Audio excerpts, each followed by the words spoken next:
Hello दोस्तों, कैसे हैं आप सब। आशा करते हैं आप लोग स्वस्थ मस्त तंदुरुस्त होंगे। तो यहाँ पर हम प्राचीन इतिहास में एक महत्वपूर्ण बिंदु लेकर आए हैं आपके लिए, सूत्रकाल एवं महाकाव्य काल। तो यहाँ से जो है बहुत सारे प्रश्न आपके एग्जाम में पूछे जाते हैं, चाहे डायरेक्टली हो या फिर इनडायरेक्टली हो। चलिए वीडियो शुरू करते हैं। तो देखिए यहाँ पर जो है फर्स्ट पॉइंट है कि वैदिक साहित्य को अक्षुण्ण बनाए रखने तथा उसे संक्षिप्त करने के लिए किस साहित्य का प्रणयन हुआ था, यानी किस साहित्य का जन्म हुआ था। तो सूत्र साहित्य का जन्म हुआ था। सूत्र साहित्य का क्या उद्देश्य था, तो वैदिक साहित्य का संरक्षण करना, उनकी व्याख्या करना तथा उसे व्यावहारिक प्रयोग के लिए उपयोगी बनाना। ठीक, भाषा संबंधी महत्वपूर्ण सूत्र ग्रंथ जो हैं वह कौन से हैं, तो शिक्षा, शब्द, निरुक्त, छंद और व्याकरण, ये जो हैं भाषा संबंधी महत्वपूर्ण सूत्र ग्रंथ हैं। अगला पॉइंट देखिए कि कल्प सूत्र का विभाजन जो है, ठीक है, कल्प सूत्र का विभाजन कितने भागों में हुआ है, तो 3 भागों में हुआ है। वह कौन कौन से हैं, स्रोत सूत्र, गुह्य सूत्र और धर्म सूत्र, ये 3 सूत्र होते हैं। तो जो गुह्य सूत्र हैं यह कर्मकांडों एवं यज्ञों का विवरण प्रस्तुत करते हैं, जो कि मोस्ट इम्पॉर्टेंट है। ठीक, चलिए नेक्स्ट पॉइंट देखिए कि सूत्र काल का समय जो है कब से कब तक माना जाता है, तो 6वीं शताब्दी ईसा पूर्व से लेकर 3री शताब्दी ईसा पूर्व तक का जो समय है वह सूत्र काल का समय माना जाता है। किन सूत्रों का ऐतिहासिक महत्व है, तो गुह्य सूत्र का और धर्म सूत्र का जो है ऐतिहासिक महत्व है। किस विद्वान ने विधि साहित्य के विकास में सूत्रों को प्रथम चरण बतलाया है, तो प्रोफेसर हॉपकिंस ने सूत्रों को प्रथम चरण बतलाया है। मनुष्य के गृहस्थ जीवन में जन्म से लेकर मृत्यु तक के संपूर्ण कर्तव्यों तथा कार्यों का निर्देश किस सूत्र में मिलता है, तो गुह्य सूत्र में मिलता है। ठीक, नेक्स्ट पॉइंट है किस सूत्रकार ने शूद्रों को शमशान के समान अपवित्र बताया है तथा उनका एकमात्र कार्य दूसरों की सेवा करना, अपना निर्वाह करना बताया है, तो यह वशिष्ठ ने, गुरु वशिष्ठ ने। ठीक है, अगला क्वेश्चन है कि सूत्रकाल में स्त्रियों की दशा कैसी थी, तो दयनीय थी। कैसी थी, दयनीय थी। किस गुह्य सूत्र में पत्नी को ही घर बताया गया है, तो गोथिल गुह्य सूत्र में पत्नी को ही घर बताया गया है। व्यापार में लाभ पाने हेतु पुण्य सिद्धि नामक संस्कार का वर्णन किस सूत्र ग्रंथ में किया गया है, तो गृह्य सूत्र में किया गया है। ठीक, नेक्स्ट क्वेश्चन है पाणिनि ने सूत्रकाल के किन सिक्कों का उल्लेख किया है, तो पाण का, कार, सापण का, पाद का और वाह का। ठीक है, सूत्रकाल में भार माप के पैमाने को किन किन नामों से जाना जाता था, तो आधक के नाम से, आचित के नाम से, पात्र द्रोण के नाम से और प्रस्थ के नाम से। ठीक, बौद्धायन ने सूत्रकाल में प्रजा को आय का कितना प्रतिशत कर अदा करने की बात करते हैं, तो जो बौद्धायन है सूत्रकाल में प्रजा को जो है आय का 6वां भाग अदा करने की बात करते हैं। ठीक है, अगला पॉइंट है कि किस धर्म सूत्र में करों की एक लंबी सूची मिलती है, तो गौतम धर्म सूत्र में करों की एक लंबी सूची मिलती है। सूत्रकालीन न्याय व्यवस्था किस पर आधारित थी, तो वर्ग भेद पर आधारित थी। बौद्धायन सूत्र के अनुसार राजा अपनी प्रजा की संरक्षा करता था, जिसके बदले उसे प्रजा से क्या प्राप्त होता था, तो उनकी उपज का जो है 6वां भाग प्राप्त होता था। ठीक, चलिए नेक्स्ट पॉइंट देखिए, यहाँ पर आ जाता है महाकाव्य काल। तो महाकाव्य काल मोस्ट इंपॉर्टेंट बन जाता है आपके एग्जाम के लिए। तो महाकाव्य काल से क्या तात्पर्य है, तो रामायण और महाभारत के समय के काल को क्या कहा जाता है, तो महाकाव्य काल कहा जाता है। ठीक, रामायण आदि महाकाव्य की या आदि काव्य की रचना जो है किसने की थी, तो महर्षि वाल्मीकि जी ने की थी। ठीक, वाल्मीकि कृति रामायण में कुल कितने कांड हैं, तो कुल 7 कांड हैं। यहाँ से जो है बहुत सारे प्रश्न पूछे जाते हैं, तो वीडियो को बिना स्किप किए पूरा जरूर देखिएगा। तो यहाँ पर देखिए रामायण के किस कांड में राम और हनुमान के पहली भेंट का वर्णन मिलता है, तो जो किष्किंधा कांड है ना, रामायण का किष्किंधा कांड है, इसमें जो है राम और हनुमान के पहली भेंट का वर्णन मिलता है। ठीक, यहाँ पर देखिए रामायण के जो 7 कांड हैं वो कौन कौन से हैं, बाल कांड है, अयोध्या कांड है, अरण्य कांड है, किष्किंधा कांड है, सुंदर कांड है, लंका कांड है और उत्तर कांड है। तो ये जो है टोटल कितने कांड हैं, तो 7 कांड हैं। ठीक, चलिए नेक्स्ट क्वेश्चन देखिए, विंटर नित्स के अनुसार रामायण की रचना की गई थी तो ईसा पूर्व 4वीं शताब्दी में की गई थी। रामायण में कितने हजार श्लोकों का संग्रह है? तो 24,000 श्लोकों का संग्रह है, यानी कि चतुर्विंशति शास्त्री संहिता। ठीक है। महाभारत का रचना काल कब से माना जाता है? तो 4वीं शताब्दी ईसा पूर्व से माना जाता है महाभारत का जो रचना काल है। महाभारत में कुल कितने श्लोकों का संग्रह किया गया है? तो कुल 1,00,000 श्लोकों का संग्रह किया गया है। शतसहस्त्र संहिता जो है कहा जाता है। ठीक। अगला क्वेश्चन है कि महाभारत का मूल नाम क्या था? तो जय संहिता जो है यह महाभारत का मूल नाम था। ठीक। महाभारत में किस 5 गणतंत्रात्मक राज्यों का उल्लेख किया गया है? तो अंधक, वृष्णि, यादव, कुकुर और भोज, इन 5 जो है गणतंत्रात्मक राज्यों का उल्लेख किया गया है महाभारत में। अंधक, वृष्णि, यादव, कुकुर तथा भोज गणतंत्रात्मक राज्यों के संघ के अध्यक्ष कौन थे? तो कृष्ण थे। ठीक है। शूद्र सेवकों का भरण पोषण करना द्विज का कर्तव्य है, और इस कथन का उल्लेख कहाँ से प्राप्त हुआ है? तो शूद्र सेवकों का जो है भरण पोषण करना द्विज का कर्तव्य है, इसका उल्लेख जो है शांति पर्वों से। ठीक है। शांति पर्व महाभारत से इसका उल्लेख मिलता है। रामायण तथा महाभारत में किन विदेशी जातियों का उल्लेख मिलता है? तो यवन और शक। ठीक है।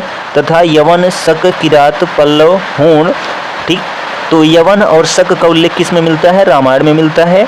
यवन, शक, किरात, पल्लव, हूण, इन सब का उल्लेख जो है महाभारत में मिलता है। महाभारत में द्रौपदी को क्या कहा गया है? तो महाभारत में द्रौपदी को जो है पंडिता कहा गया है। ठीक है।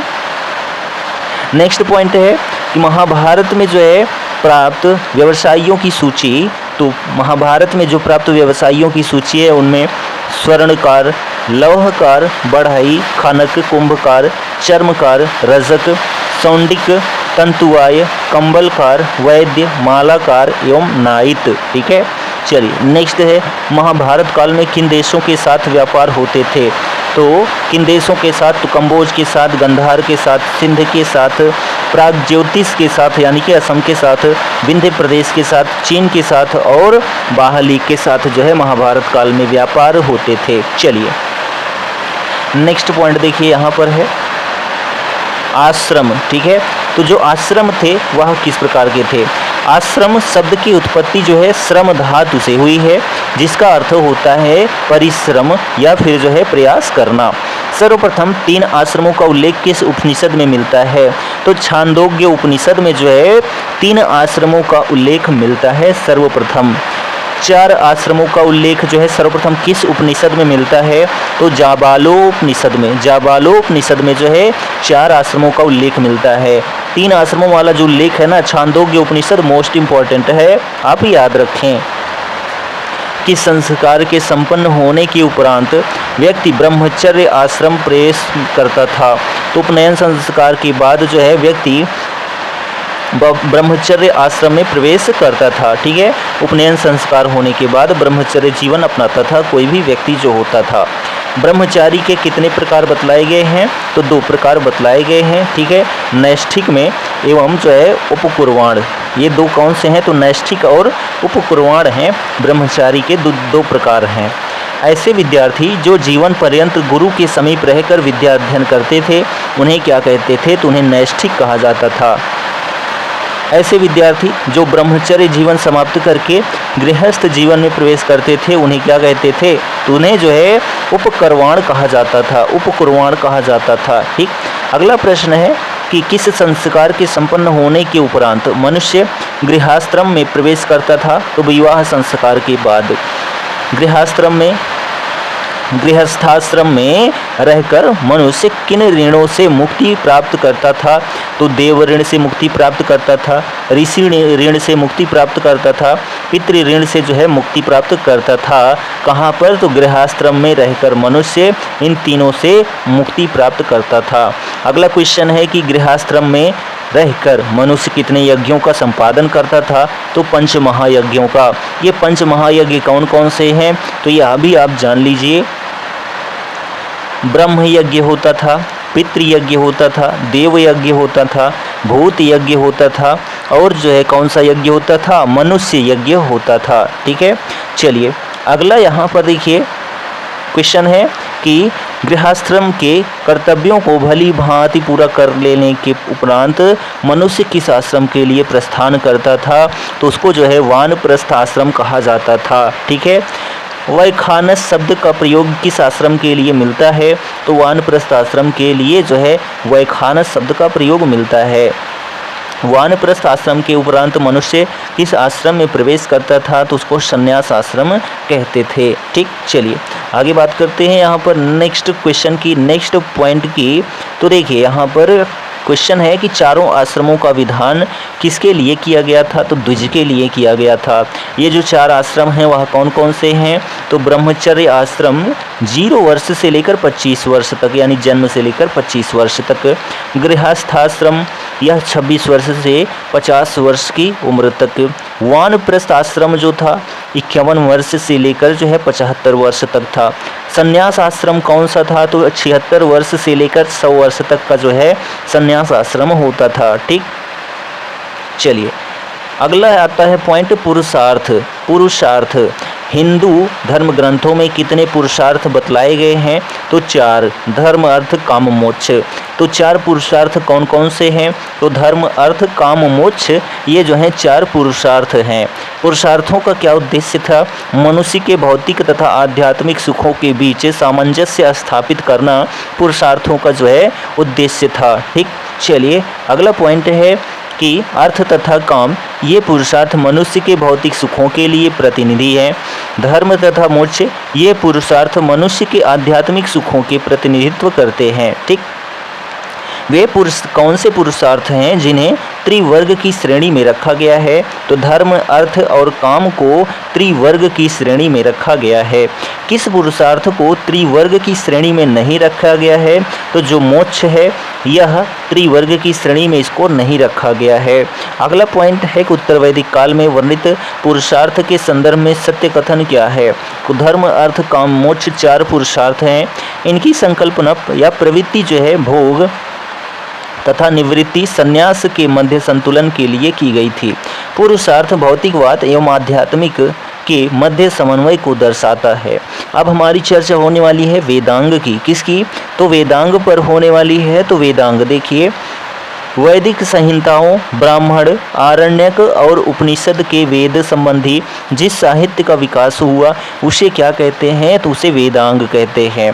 ठीक है, वैदिक साहित्य का विभाजन जिन 6 अंगों में किया गया है उसे क्या कहते हैं, तो उसे वेदांग कहते हैं। अब यहाँ पर जो है जो 6 वेदांग हैं वो कौन कौन से हैं, तो देखिए कि छंद वेद के पैर हैं, कल्प वेद के हाथ हैं, ज्योतिषी वेद के जो हैं आँखें हैं, निरुक्त वेद के कान हैं, शिक्षा वेद की नासिका है और व्याकरण वेद के मुख हैं। तो यह जो है 6 वेदांग हैं। कितने हैं, तो 6 वेदांग हैं, छंद, कल्प, ज्योतिष, निरुक्त, शिक्षा और व्याकरण।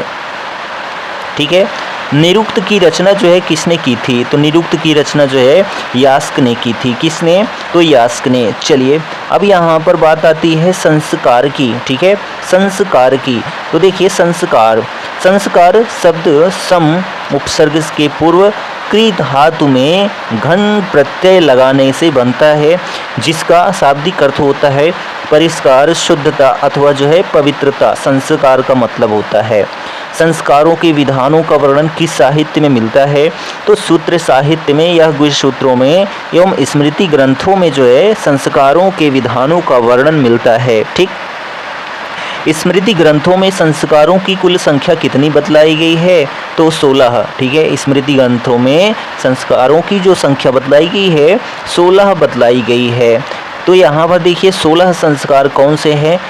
ठीक, गर्भाधान संस्कार पहला संस्कार है, दूसरा है पुंसवन, तीसरा है सीमांतोनयन, चौथा है जात कर्म, पांचवा है नामकरण, छठा है निष्क्रमण, सातवां है अन्नप्राशन, आठवां है चूड़ा कर्म, नौवां है कर्णवेद, 10वां है विद्यारंभ, 11वां है उपनयन संस्कार, 12वां है वेदारंभ और 13वां है केशांत, 14वां है समावर्तन संस्कार, 15वां है विवाह संस्कार और 16वां यानी कि अंतिम संस्कार अंत्येष्टि संस्कार होता है। ठीक है, तो यहाँ पर यह 16 संस्कार हैं। तो पहला गर्भाधान है और आखिरी जो है वह अंत्येष्टि संस्कार है। चलिए अब यहाँ पर हमारे प्रश्न आते हैं। 16 संस्कारों में से प्रथम संस्कार कौन सा है? तो गर्भाधान संस्कार है। 16 संस्कारों में उपनयन संस्कार जो है किस क्रम में आता है? तो 11वें स्थान पर आता है उपनयन संस्कार। निष्क्रमण संस्कार के बाद और समावर्तन संस्कार के पहले कितने संस्कार संपन्न होते हैं? तो 7 संस्कार संपन्न होते हैं। ठीक, उपनयन संस्कार किस अवसर पर आयोजित होता था? तो शिक्षा के प्रारंभ से पहले जो है उपनयन संस्कार कराया जाता था। अब यहाँ पर बात आती है विवाह। ठीक है, जो विवाह संस्कार है उसमें देखिए कि विवाह शब्द जो है वि उपसर्ग पूर्वक वाह धातु से बनता है, जिसका शाब्दिक अर्थ होता है वधू को वर के घर ले जाना या पहुँचाना ही विवाह कहलाता है। ठीक है, किस सूत्र साहित्य में सर्वप्रथम 8 प्रकार के विवाहों का उल्लेख मिलता है? तो आश्वालयन गृह सूत्र में। आश्वालयन गृह सूत्र में विवाह के 8 प्रकारों का उल्लेख मिलता है। वह 8 प्रकार के विवाह कौन से हैं? तो देखिए यहाँ पर प्रशंसनीय विवाह है और निंदनीय विवाह है, 2 प्रकार बांटा गया है। तो प्रशंसनीय विवाह में ब्रह्म विवाह होता है, दैव विवाह होता है। ब्रह्म विवाह में कन्या का पिता वेदज्ञ या फिर शीलवान वर खोजकर उससे अपनी कन्या का विवाह कर देता था। दैव विवाह में क्या है? इसमें कन्या का पिता एक यज्ञ का आयोजन करता था, जो पुरोहित यज्ञ का अनुष्ठान विधि पूर्वक करा लेता था, उसी के साथ अपनी कन्या का विवाह कर देता था। ठीक है, ये तो दो विवाह हो गए। और तीसरा विवाह देखिए, उसका नाम है आर्ष विवाह। ठीक है, आर्ष विवाह क्या है? इसमें कन्या के पिता द्वारा यज्ञ कार्य हेतु 1 अथवा 2 गाय के बदले अपनी कन्या का विवाह कर देता था। यह विवाह मुख्यतः पुरोहित परिवार में ही प्रचलित था। चौथा जो ठीक है विवाह है वह कौन सा है? प्रजापत्य विवाह। इस विवाह के अंतर्गत कन्या का वर ठीक है कन्या का पिता जो है वर को कन्या प्रदान करते हुए यह आदेश देता था कि दोनों साथ साथ मिलकर सामाजिक एवं धार्मिक कर्तव्यों का निर्वाह करें। ठीक है, तो ये 4 प्रकार के जो है वंदनीय विवाह थे। अब यहाँ पर निंदनीय विवाह 4 होते हैं, उनमें असुर विवाह है। इसमें कन्या का पिता अथवा उसके संबंधी धन लेकर कन्या का विवाह कर देते थे। ठीक है, और छठा जो विवाह है वह है गंधर्व विवाह। यह प्रणय विवाह होता था, यानी कि प्रेम विवाह होता था, जिसमें माता पिता की इच्छा के बिना ही वर कन्या एक दूसरे के गुणों पर अनुरक्त होकर अपना विवाह कर लेते थे, जो कि आज के समय में अत्यधिक प्रचलित है। पैशाच विवाह यह विवाह का निकृष्टतम प्रकार है। इसमें वर छल छद्म के द्वारा कन्या के शरीर पर अधिकार कर लेता था अथवा सोई हुई अचेत पागल कन्या के साथ सहवास करके विवाह कर लेता था। इसी को पैशाच विवाह कहते हैं। राक्षसी विवाह अगला आता है। इसमें बलपूर्वक कन्या का अपहरण करके उसके साथ विवाह कर लिया जाता था, इसी को राक्षसी विवाह कहते हैं। ठीक, अगला पॉइंट है यहाँ पर कि उत्तर वैदिक काल के किस यज्ञ में 11 अथवा 25 यूप निर्मित किए जाते थे? तो पुरुषमेध यज्ञ में। अनेक वैदिक यज्ञों को दर्श में संपन्न किया जाता था। इसका संबंध किस दिन से होता था? तो अमावस्या के दिन से। ठीक, यूप क्या थे? तो यांगिक स्तंभ होते थे। अगला प्रश्न है राज्याभिषेक की परंपरा कब से प्रारंभ हुई? तो उत्तर वैदिक काल से राज्याभिषेक की परंपरा प्रारंभ हुई है। अगला क्वेश्चन है कि सुरापेय की आहुति किस वैदिक यज्ञ में किया जाता था? तो सौत्रामणि यज्ञ में। किस यज्ञ को सोम यज्ञ के नाम से भी जाना जाता था? तो अग्निष्टोम यज्ञ को सोम यज्ञ के नाम से भी जाना जाता था। चलिए, तो यहाँ पर जो है हमारा सूत्रकाल, ठीक है, सूत्रकाल और जो है प्लस महाकाव्य काल, ठीक है, सूत्रकाल और महाकाव्य काल कंप्लीट होता है। इतिहास का एक महत्वपूर्ण पॉइंट था। तो यह वीडियो आपको कैसा लगा कमेंट करके ज़रूर बताएं, और चैनल पर नए हैं तो चैनल को सब्सक्राइब भी कर लें। हम मिलते हैं नेक्स्ट वीडियो में, तब तक के लिए Jai Hind, good bye and take care.